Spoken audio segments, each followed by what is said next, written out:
Alhamdulillahi Rabbil Alamin.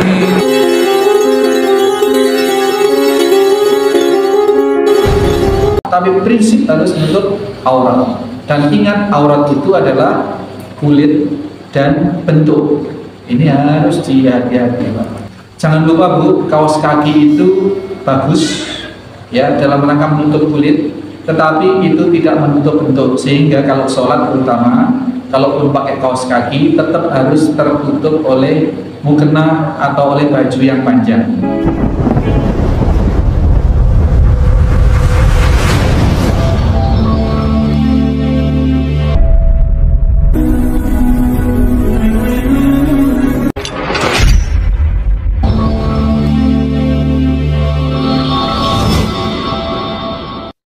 Bismillahirrahmanirrahim. Assalamualaikum warahmatullahi wabarakatuh. Innal hamdalillah nahmaduhu wa nasta'inuhu wa nastaghfiruh wa na'udzu billahi min shururi anfusina wa min sayyiati a'malina. May yahdihillahu fala mudilla lahu wa may yudlil fala hadiya lahu.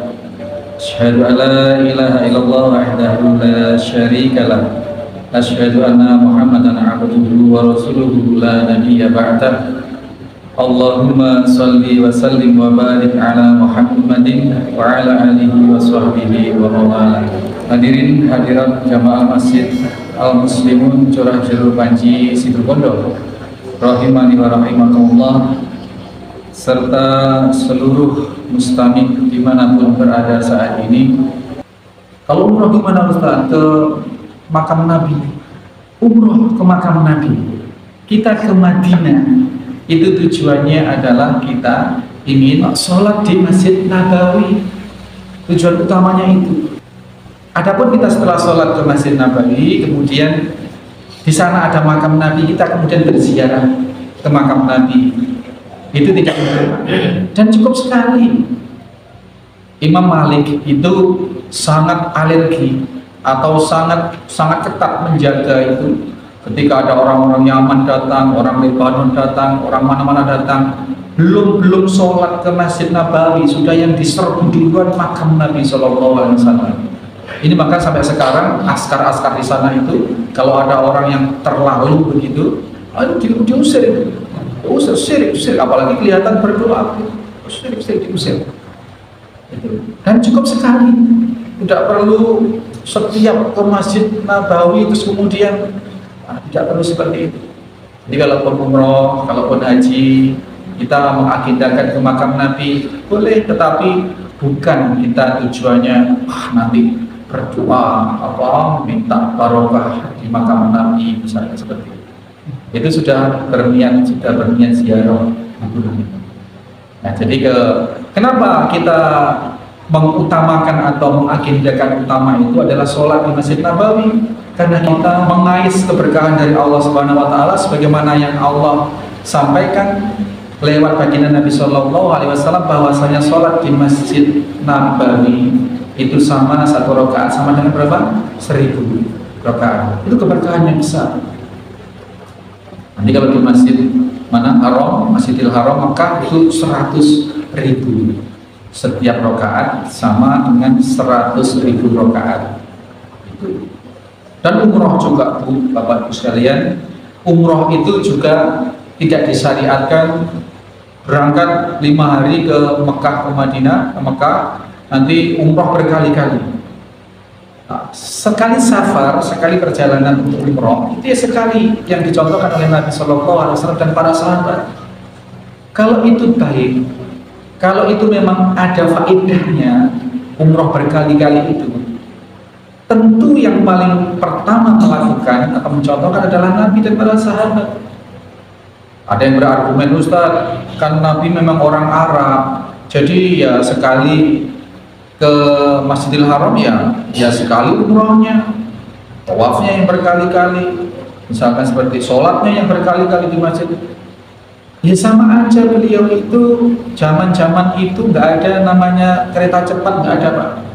Madinah ke Mekah itu 450 km, itu ditempuh dengan perjalanan kendaraan paling DX itu sudah onta itu. Dan kita tahu onta jalannya seperti apa. Jauh juga itu. Kalau argumentasinya adalah, lah kita dari Indonesia kan jarang-jarang bisa ke Mekah. Jadi sekali ke Mekah ya kita umrohnya berkali-kali. Itu nggak masuk argumen seperti itu. Jadi kalau ngomong masalah jarak, Rasulullah SAW malah lebih ngerosok perjalanan dari Madinah ke Mekah kala itu dibanding dengan perjalanan dari Indonesia ke Mekah saat sekarang. Oh sekarang Pak AC naik pesawat, ya dilayani pramugari yang cantik-cantik gitu, ya dengan fasilitas yang istimewa sekarang, mudah sekarang, nyaman. Dulu ya zaman itu Mekah Madinah itu belum lagi ada hujan, salju, ada badai pasir, Masya Allah. Ya, jadi umroh itu disyariatkan 1 kali. Adapun di sana berdoa untuk orang tua kita, untuk di tempat-tempat yang mustajabah, itu memang yang disyariatkan. Tidak lantas mengumrohkan mbahnya yang sudah meninggal, mengumrohkan siapa. Umroh pertama untuk dirinya sendiri, umroh kedua untuk si fulan, untuk ketiga untuk si fulana. Nah ini tidak disyariatkan. Ya. Ini masalah ziarah kubur tadi. Nanti kalau ibu ingin lebih jelas boleh bertanya.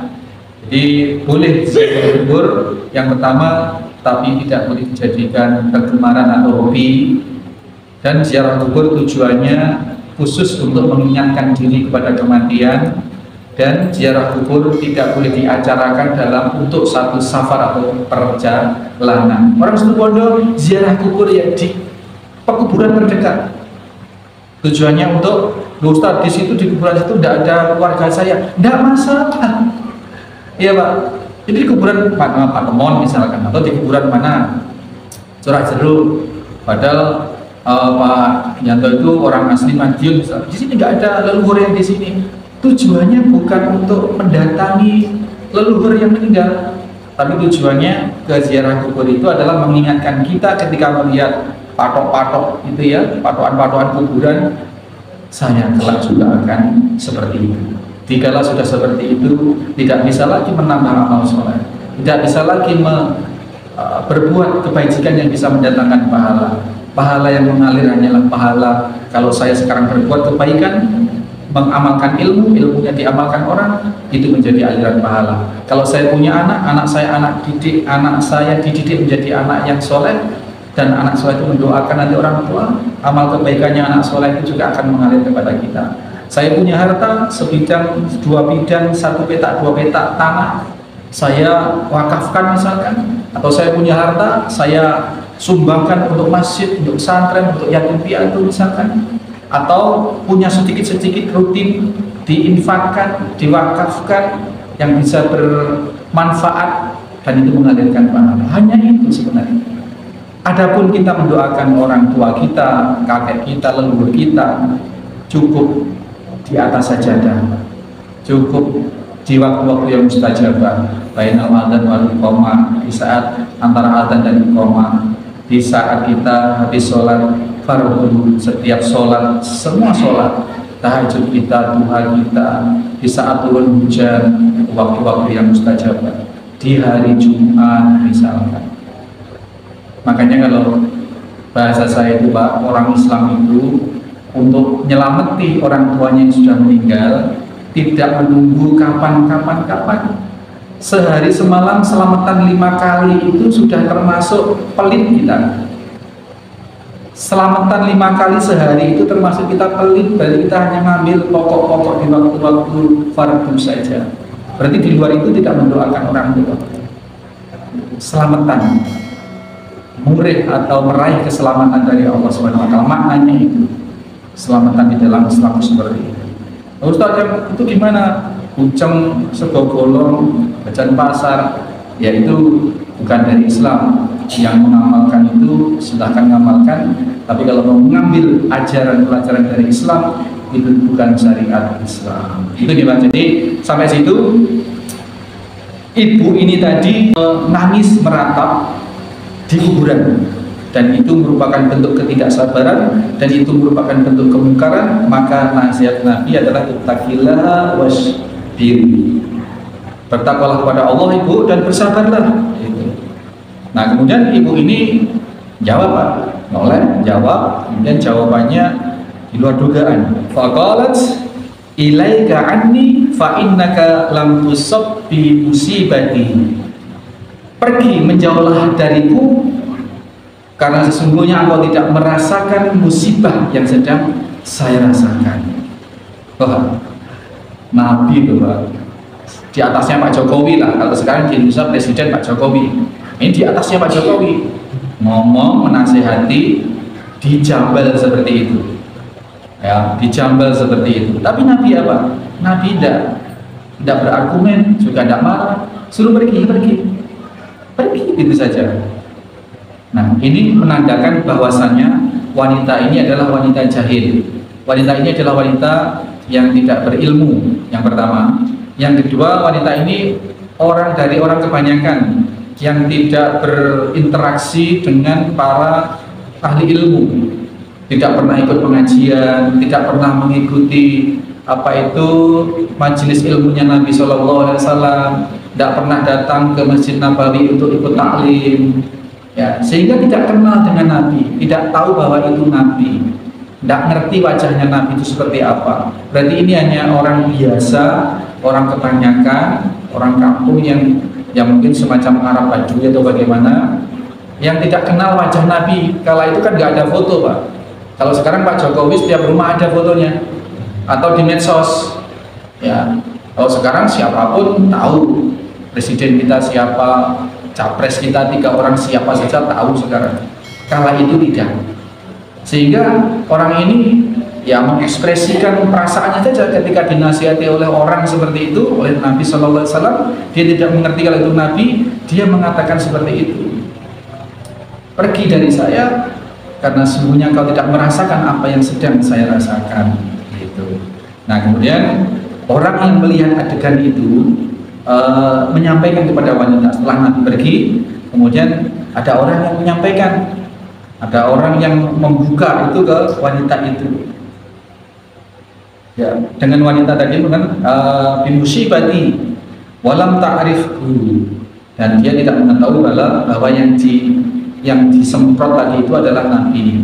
Fakilalaha, maka orang yang mengetahui adegan itu setelah Nabi pergi ngomong ke perempuan tersebut, innahun Nabi sallallahu alaihi wasallam. Oh kaget Pak, kaget wanita ini. Sesungguhnya dia tadi itu Nabi Muhammad sallallahu alaihi wasallam. Iya toh, kalau orang istimewa gitu mungkin. Iya toh, gitu. Ya terus kemudian wanita ini kemudian berusaha mengejar Nabi, apakah sorenya ataukah besoknya tidak dijelaskan. Yang pasti dia kemudian fa'atat baban Nabi sallallahu alaihi wasallam falam tajid indahu bawabin. Kemudian dia mendatangi rumah Nabi sallallahu alaihi wasallam, dan ternyata di rumah Nabi itu tidak ada satpamnya Pak, tidak ada satpol PP-nya, tidak ada penjaga pintu rumah Nabi, tidak ada penjaga regulnya. Nah, ini satu kondisi betapa Nabi Shallallahu Alaihi Wasallam itu penampilannya itu benar-benar membaur dengan masyarakat. Kalau seandainya Nabi itu memiliki seragam khusus, pasti wanita tadi itu tahu bahwa yang menasihati tadi itu adalah Nabi. Kalau misalkan pakai name tag, ya, name tag, ada fotonya, ada namanya Muhammad bin Abdullah, Muhammad Rasulullah misalkan, pasti tahu. Nah, berarti kita tahu di sini bahwa Nabi berpakaian seperti layaknya orang biasa berpakaian. Kalaupun pakai sorban, pakai jubah, ya itu memang rata-rata orang Arab kala itu seperti itu. Abu Jahal, Abu Lahab juga seperti itu pakaiannya. Itu pakaian Arab. Jadi pakaian itu yang terpenting itu bukan pakaian Islam yang jubah kafiyeh atau apa namanya itu. Yang dinamakan pakaian Islam itu adalah pakaian yang memenuhi syarat menutup aurat. Kalaupun modelnya mau sorban, mau gamis, mau macam-macam, yang penting intinya nutup aurat. Orang situbondo pakai batik, pakai songkok hitam, pakai sarung, tidak masalah. Atau pakai baju koko, pakai baju muslim, ya yang dikenal dengan baju muslim itu, nggak masalah. Ibu-ibu misalkan tidak harus seperti yang apa, tapi prinsip harus menutup aurat. Dan ingat, aurat itu adalah kulit dan bentuk. Ini harus dihati-hati, Pak. Kadang orang sudah nutup kulit dengan sempurna, pakai kaos kaki sampai. Jangan lupa Bu, kaos kaki itu bagus ya dalam rangka menutup kulit, tetapi itu tidak menutup bentuk, sehingga kalau sholat terutama, kalaupun pakai kaos kaki tetap harus tertutup oleh mukena atau oleh baju yang panjang.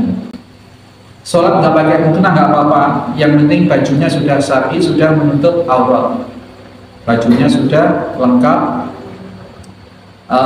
sampai menutup kaki. Jadi jangan lantas sudah merasa pakai kaos kaki, kemudian terlihat merasa tidak bersalah, gitu ya, merasa sudah benar. Itu tidak. Kaos kaki itu sudah menutup kulit, tetapi tidak menutup bentuk. Ya, itu perlu dipahami sekali lagi masalah pakaian. Berarti Rasulullah SAW berpakaian seperti orang biasa, dan rumah beliau juga tidak dijaga oleh satpol, oleh pas pampres dan lain sebagainya.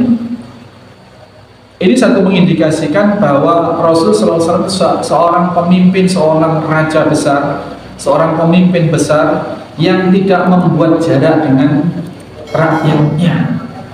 Siapa saja boleh masuk ke rumah, siapa saja boleh datang, tanpa harus diperiksa mana KTP-nya, mana ininya, ya. Itu keadaan Rasulullah SAW di rumahnya seperti itu.